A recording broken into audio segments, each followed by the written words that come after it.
बच्चे what is the meaning of liberalisation? Liberalisation मैंने आपको बताया का मतलब होता है कि जब आप अपने कंट्रोल जो है हटा रहे हो, रूल्स रेगुलेशंस को सिंप्लीफाई कर रहे हो, मतलब हमने बात भी करी थी कि आप लाइसेंसेस को हटा रहे हो। ठीक है। So liberalisation of the economy means freedom of producing units from direct or physical controls imposed by the government। पहले जब गवर्नमेंट कहती थी, जब हमने चैप्टर 2 में पढ़ा था कि सिर्फ मैं ही प्रोड्यूस करूंगी, सिर्फ small cottage scale industries produce करेगी, आप नहीं करोगे। अगर आपको करना है तो आप मेरे से पहले आके लाइसेंस लो, मेरे से आके पहले परमिशन लो। अगर आपको एक्सपैंड करना है तब भी आप मेरे से आके परमिशन लो, आपको चेंजेस करने हैं मेरे से आके परमिशन लो। सो इतनी सारी परमिशन में बच्चे जो प्राइवेट लोग होते थे वो परेशान हो जाते थे और उनको एवेन्यू नहीं दिखता था कि वो इतनी इंटरफेरेंस के साथ काम कर सके। सो दैट्स वाई हमारा सेकेंडरी सेक्टर इतना कुछ खास नहीं कर पा रहा। तो गवर्नमेंट को लगा कि लेट्स लिबरलाइज, लेट्स रिड्यूस और रिमूव कंट्रोल्स। सो बच्चे, इट मीन्स कि फ्रीडम दिया, आजादी दी। ठीक है, किसको? Producing units. प्रोड्यूसिंग यूनिट्स मतलब इंडस्ट्रीज को, फर्म्स को जो काम कर रही हैं, जो बना रही हैं। ठीक है, इंडस्ट्रीज को फ्रीडम दिया फ्रॉम डायरेक्ट। डायरेक्ट मतलब जो गवर्नमेंट जो कहती थी मैं ही करूंगी, मैं ही देखूंगी, वो छोड़ दिया। और फिजिकल, फिजिकल कंट्रोल्स मतलब जहां पे गवर्नमेंट कहती थी कि मेरे थ्रू होगा, मेरी देख रेख में होगा, तो डायरेक्ट और फिजिकल कंट्रोल्स पूरे के पूरे हटा दिए गवर्नमेंट ने। और कहा कि चलो जी, आप अपनी मर्जी से काम कर सकते हैं, आपको हर जगह पे परमिशंस लेने की जरूरत नहीं है। ठीक है। So, following are some notable observations in this reserve regard. Number one, before 1991 government जो है उसने बहुत सारे कंट्रोल्स लगाए थे on private enterprises and the domestic economy. हमने पढ़ा था scheduling A B and C.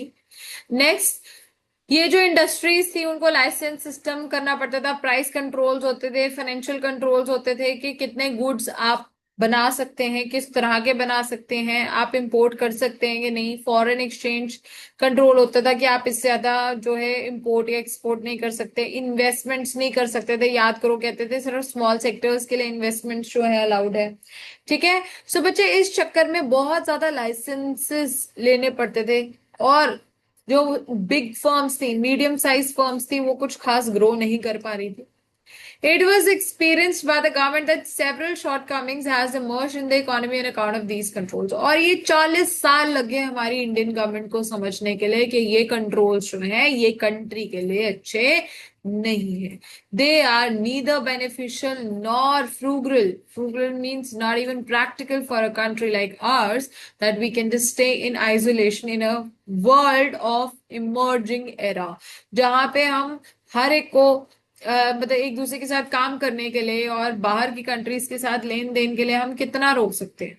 So that's why government को रियलाइज हुआ 40 साल बाद that these controls are not good. ठीक है। उसके बाद बच्चे, these control had given rise to corruption. इसके से जो पैसा देता था सिर्फ उसका काम होता था, क्योंकि गवर्नमेंट ऑफिसर्स तो हमने we already sorry always understood that जो गवर्नमेंट सेक्टर्स होते हैं वो क्या होते हैं, उसमें बहुत ज्यादा करप्शन होती है। जो इंसान पैसा देता है उसका काम पहला हो जाता है, उसमें स्लो प्रोसेसिंग होती है, बहुत ज्यादा डिलेज होते हैं, तो अनड्यू डिलेज होते हैं, इनएफिशिएंसी। वाई? क्योंकि उनके पास कोई इंसेंटिव नहीं है काम करने का, वो कहते हैं हम कर रहे हैं उतना ही बहुत है। सो बच्चे, ये सारी प्रॉब्लम जो है एक पब्लिक सेक्टर की होती है, गवर्नमेंट सेक्टर की जहां पे भी इंटरफेरेंस है वहां पे ये प्रॉब्लम्स होती हैं। तो ये गवर्नमेंट को हमारे समझने में 40 साल लगे कि ये चीजें ठीक नहीं है। Then the growth rate of GDP बल्कि रादर फॉल हो गया, and high cost economic system मतलब कि हमारा बहुत ज्यादा इन्फ्लेशन बढ़ गया और जीडीपी बहुत ज्यादा फॉल हो गया, जिसकी वजह से हमारी प्रॉब्लम जो है इकोनॉमी के लिए और ज्यादा हो गई। ठीक है। बल्कि होना क्या चाहिए था, low cost and high competition. हो क्या गया, उल्टा हो गया, high cost and no growth and competition. ठीक है। So economic reforms with liberalization as its key component were based on the assumption that the market forces would drive the economy towards path of competitive growth and development। तो कह रहे क्या सोचा गया, ये सोचा गया कि क्योंकि लिबरलाइज्ड इकोनॉमी में डिमांड एंड सप्लाई, जो हमने +1 में पढ़ा हुआ है, डिमांड एंड सप्लाई अपने आप को बच्चे एडजस्ट करती हैं। डिमांड एंड सप्लाई अपने आप को अपने साथ एडजस्ट करती हैं और उस वजह से जो है हमारी ग्रोथ मतलब जीडीपी इंप्रूव होगा, जीडीपी इंप्रूव होगा तो अपने आप ही हमारी इनकम जो है अकॉर्डिंगली इंक्रीज होगी। तो बच्चे ये सोचा गया कि जो path of competitive growth and development में हम चल ही कैसे सकते हैं, through liberalisation. That means allow कर दो लोगों को बिजनेस शुरू करने के लिए जो कि शुरू करना चाहते हैं। ओके, समझ आ रहा है? Yes Kartik, ma'am. Sabira, good. So what was the purpose of liberalisation? किस वजह से लिबरलाइजेशन की गई? It was done to unlock the economic potential of the country by encouraging private sector and multinational corporations to invest and expand। ये तो करना था। हमने कहा कि क्योंकि पहले सब कुछ ही गवर्नमेंट कर रही थी और गवर्नमेंट कुछ खास नहीं अच्छा कर पा रही थी, तो चलो प्राइवेट लोग प्लीज आओ, प्लीज इन्वेस्ट करो। बाहर के लोग through globalisation, please multinational corporation MNCs please enter and invest. So that was a pure purpose, main purpose, जिसकी वजह से हमने लिबरलाइज किया अपनी इकोनॉमी को। सेकंड, दूसरी कारण क्या था बच्चे? एक तो हमारे पास पब्लिक सेक्टर के पास, हमारी गवर्नमेंट के पास इतनी इन्वेस्टमेंट नहीं थी, तो हमने कहा प्राइवेट लोग और बाहर की कंपनीज प्लीज आओ और इन्वेस्ट करो। और दूसरा क्या कारण था? क्योंकि हमारा public sector was backed by lot of inefficiencies and delays. We wanted the rest of the world to just enter and give it more boost, चाहे रेस्ट हो चाहे प्राइवेटाइज हो, कि बाहर वाले लोग आए और क्या करें, कंपटीशन दें, ताकि हमारी एग्जिस्टिंग सिचुएशन जो है वो ज्यादा अच्छी हो और एफिशिएंट हो। So next purpose was to introduce much more competition in the economy and create incentives for increasing efficiencies of operation. तो कंपटीशन के साथ बच्चे हमेशा एफिशिएंसी इंप्रूव करने का ही मकसद रहता है। क्लियर है? तो दो पर्पस क्या है? एक तो कि बाहर वाले प्राइवेट सेक्टर एंड एमएनसीज को हमने कहा कि आओ और अपने आप को एक्सपैंड करो। दूसरा पर्पस ये था कि हम कंपटीशन इंक्रीज करें जिसकी वजह से एफिशिएंसी जो है इंप्रूव हो। ठीक है, पर्पस ऑफ लिबरलाइजेशन। यस और नो? बताओ यस बच्चे। Ma'am. Yes ma'am. Economic reforms in liberalisation. तो इकोनॉमिक रिफॉर्म, जब हम लिबरलाइजेशन की बात करें तो हमने बात करनी है कि कहाँ कहाँ चेंजेस है। बच्चे एक तो इंडस्ट्रियल सेक्टर में चेंजेस आए, दूसरा फाइनेंशियल सेक्टर में हमारे पास चेंजेस आए। ठीक है, फिर फिस्कल रिफॉर्म्स मतलब कि गवर्नमेंट के changes and external sector reforms. तो ये हमारे पास क्या है, चार तरह के चेंजेस आए थे। क्या क्या थे बच्चे हमारे पास चेंजेस? एक तो हमारे पास थे इंडस्ट्रियल, दूसरा था फाइनेंशियल, तीसरा था फिस्कल और चौथा था इकोनॉमिक। ठीक है जी, और sorry external, external reforms. So आ जाओ अब एक एक करके पढ़ते हैं। इसमें आज I will just be sticking to industrial reforms and Friday को विल स्टार्ट विद फाइनेंशियल। ठीक है, धीरे धीरे करेंगे। So, बच्चे economic reforms which were included in liberalisation, number one was industrial sector reforms. इसमें एक तो हमें कहा गया कि इंडस्ट्रीज के लिए जो लाइसेंस लेने के जो हमारे को प्रॉब्लम्स थी कि बार बार लाइसेंस लो, एक्सपैंड करना है लाइसेंस लो, बिजनेस सेटअप करना है लाइसेंस लो, वो चेंज करना है, अगर डाइवर्सिफाई करना है लाइसेंस लो, तो वो कह रहे थे वो लाइसेंस हटाओ, पहली चीज।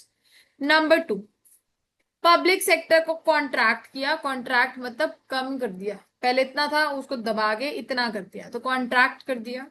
Next, D reservation of production areas. हमने लास्ट चैप्टर में ये पढ़ा था कि lot of industries were reserved, 1712 and remaining were reserved accordingly for the public sector, yes, and the SSIs।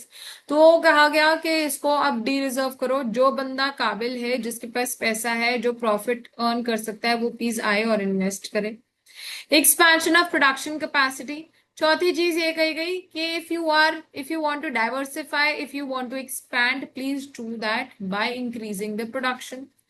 Last, freedom to import capital goods. पहले हमारे को सिर्फ हम क्या कर रहे थे, फूड ग्रेन्स को इंपोर्ट कर रहे थे। फिर ये कहा गया कि देखो जी, सिर्फ कंज्यूमर गुड्स को ही नहीं, रैदर कैपिटल गुड्स को भी इंपोर्ट करो, मतलब मशीनें, ये सारी चीजें इंपोर्ट करो, ताकि हमारी इकोनॉमी जो है और बेटर प्रोड्यूस कर सके गुड्स। सो अब एक एक को डिटेल में पढ़ेंगे। Abolition of industrial licensing, बच्चे in the year 1991, a new policy was announced to it abolished the requirement of licensing except the following 5 industries. इन पांच जगहों में कहा कि लाइसेंस की जरूरत थी, इन 5 सेक्टर्स में लाइसेंस चाहिए था, बाकी कहीं पे भी नहीं चाहिए। ठीक है, वो 5 एरियाज कहते हैं। लिकर आज भी चाहिए होता है, लिकर लाइसेंस। सिगरेट्स, डिफेंस के लिए आज भी रिक्वायरमेंट है। इंडस्ट्रियल एक्सप्लोजिव के लिए आज भी रिक्वायरमेंट है। केमिकल्स, डेंजरस केमिकल्स के लिए भी बच्चे आज भी रिक्वायरमेंट है फॉर लाइसेंस। ठीक है, so what are the different 5 areas बच्चे? Liquor, cigarette, defence, industrial explosive and dangerous chemicals. सिर्फ गवर्नमेंट ने कहा इन 5 बिजनेस अगर तुम्हारे को खोलना है, इन 5 का बिजनेस खोलना है तो मेरे पास आओ, लाइसेंस लो, अगर मैं लाइसेंस दूंगी तब तुम खोल सकते हो, otherwise you are not allowed. ठीक है, so what were the 5 areas? Liquor, cigarette, defence, industrial explosive and dangerous chemicals. Alright, then contraction of public sector. Public sector को बहुत छोटा कर दिया गया, उसका रोल सिर्फ 2 ही मेजर एरियाज में देखा गया, एक तो एटॉमिक एनर्जी और रेलवेज। ठीक है, so under the new economic policy number of industries reserve for the public sector was reduced from 17 to सीधा ही 8। 7 से कितनी कर दी कम करके बच्चे? सिर्फ 8। In 2010-11 number of these industries was reduced merely to 2। याद करो, पहले हमने कहा था कि 17 इंडस्ट्रीज या 18 जैसे भी थी, फिर 12 हमारी इतनी थी, फिर हमने 17 से कितनी कर दी बच्चे? इसको कम करके 8 कर दी। 8 के बाद सिर्फ 2 ही इंडस्ट्रीज का के यहाँ पे पब्लिक सेक्टर की 100% ओनरशिप रहेगी, बाकी सारी जगहों पे सिर्फ ऐसा नहीं है कि गवर्नमेंट की मोनोपोली रहेगी। और वो 2 इंडस्ट्रीज आज भी कौन सी है? एटॉमिक पावर, हम अपने आप से न्यूक्लियर बॉम्ब्स, डिफेंस, ये सारी चीजें नहीं कर सकते हैं। और दूसरा है रेलवेज, वो आज भी गवर्नमेंट के अंडर है। क्लियर है बच्चे 2 चीजें? Tell me Yes, guys. ma'am. Yes, ma'am.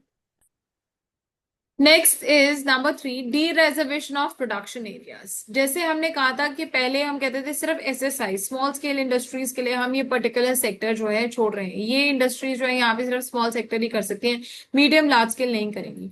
लेकिन हमने ये देखा कि small scale industries were not as efficient and effective as a big or a medium sized industry would have been. So इस वजह से जो एरिया स्मॉल स्केल इंडस्ट्रीज के लिए रिजर्व थे उनके ऊपर रिजर्वेशन हटाएगी और उसको डी रिजर्व किया गया और बोला गया जो काबिल है, जिसके पास पैसा है, वो आके अपनी रिसोर्सेज यहाँ पे लगाए और इन्वेस्टमेंट करे। So many production areas which were earlier reserved for small scale industries were de-reserved. Forces of the market were allowed to determine the allocation of resources. Forces of market मतलब जिसके पास पैसा है, जिसके पास जिस चीज की डिमांड है, लोग उसी को आके यहाँ पे आके प्रोड्यूस करें और पैसा लगाएं और प्रॉफिट्स कमाएं। Next is expansion of production capacity. Again जो कैपेसिटी कंस्ट्रेंट्स थे कि आप इससे ज्यादा क्वांटिटी नहीं प्रोड्यूस कर सकते, ये नहीं कर सकते, वो सारी एक्सपेंशन डाइवर्सिफिकेशन के ऊपर जो जितने भी रिस्ट्रिक्शंस थे सारे रिमूव कर दिए गए और बोला गया आप जितना कर सकते हो उसको इंप्रूव करे और इंक्रीज करे production. So earlier production capacity was linked with licensing. Now freedom from licensing implied freedom from capacity constraints. Capacity मतलब पहले अगर बोला गया कि 10,000 से ज्यादा आप प्रोड्यूस नहीं कर सकते थे, अब बोला गया कोई चक्कर नहीं यार, if you want to expand you can expand it as per your capital investment. ठीक है, if you have money invest, improve your capacity. What to produce and how much to produce was not a matter of producer's choice. Oh, sorry, was now a matter of producer's choice dependent upon market conditions. तो क्या बनाना है और कितना बनाना है, ठीक है ना? What to produce, ठीक है, and how much to produce. The first question that you used to ask in the central problems. Now they are saying that is left to the market. ठीक है, प्रोड्यूसर को अगर लगता है हाँ इसकी रिक्वायरमेंट है जी बनाओ, कोई चक्कर नहीं है, गवर्नमेंट से आपको पूछने की जरूरत नहीं है। सिर्फ कहाँ पूछना था? उन 5 जगहों पे। कहाँ पे? एटॉमिक एनर्जी में, sorry atomic energy was not even allowed, sorry, अपना ये सिगरेट्स में, अल्कोहल में, डेंजरस केमिकल्स में, अपना वो व्हाट वाज दैट, या सॉरी अपना डेंजरस केमिकल्स में, डिफेंस में एंड इंडस्ट्रियल एक्सप्लोजिव में। यस, एंड दो जो से सेक्टर्स थे वो तो वहां अलाउड ही नहीं था। उसके अलावा आपने जो भी प्रोड्यूस करना है you could by expanding your production capacity. Next, freedom to import capital goods, पहले जो है capital goods and upgradation of technology की इम्पोर्ट अलाउड नहीं थी, पर अब परमिशन जो है वो दे दी गई थी, ठीक है, कि आप इंपोर्ट कर सकते हो, लेकिन still there are certain restrictions, not 100%। मतलब अगर आप कुछ न्यू टेक्नोलॉजी लेके आ रहे हो, न्यू एंड मॉडर्न, ठीक है, जो कि ऑलरेडी इंडिया के पास नहीं है, और उससे पक्का से पक्का या तो कॉस्ट कम हो रही है या फिर क्वालिटी बेटर हो रही है ना, तो फिर तब आप इंपोर्ट कर सकते थे technology, otherwise it's still not allowed. So liberalization is also implied freedom to industrialize, import goods and services and their technology. Permission was no longer required from the government to enter into international agreements for the import of technology. उस time पे क्योंकि everything was there was nothing in our country ना, so that at that time capital goods were allowed. But आज के time में I'm just telling you for your own knowledge and information, like कभी अगर आप international trade कभी जिंदगी में पढ़ेंगे, सो आजकल जो है रिस्ट्रिक्शंस तो है, बट अगर वो न्यू टेक्नोलॉजी है, मॉडर्न टेक्नोलॉजी है, जो कि इंडिया में ऑलरेडी नहीं है, उसकी कॉस्ट या तो कम करती है, क्वालिटी इंप्रूव करती है, then you can still import. ठीक है, कोई डाउट है तो बच्चे बताओ, नहीं तो देखते हैं आगे फिर।